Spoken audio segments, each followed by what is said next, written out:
કેશોદમાં કડકડતી ઠંડીમાં ગરમ ધાબળાનું ધારાસભ્યના હસ્તે વિતરણ કરવામાં આવ્યું.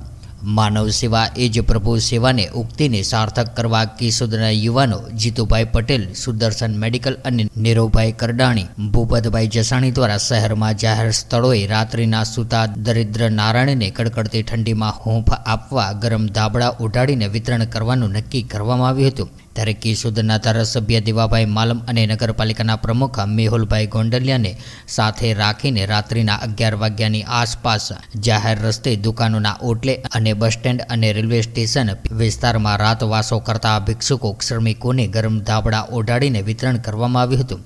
ત્યારે સમગ્ર સોરઠમાં હાલ હાડ થીજવતી ઠંડીને અનુલક્ષીને જરૂરિયાતમંદ નિરાધાર લોકોને ધાબળાનું વિતરણ કરવામાં આવ્યું હતું. ત્યારે કેશોદમાં પરોપકારી કાર્ય કરવા કેશોદના યુવાનો જીતુભાઈ પટેલ, સુદર્શન મેડિકલ અને નીરવભાઈ કરડાણી, ભૂપતભાઈ જસાણી દ્વારા ધારાસભ્ય દેવાભાઈ માલમ અને નગરપાલિકા પ્રમુખ મેહુલભાઈ ગોંડલિયાને સાથે રાખીને ઉપર આબ અને નીચે જમીનને આસિયાનો બનાવીને જીવન વિતાવતા ભિક્ષુકો, શ્રમિકોને ગરમ ધાબળા ઓઢાડીને સેવાનું ભગીરથ કાર્ય કર્યું હતું.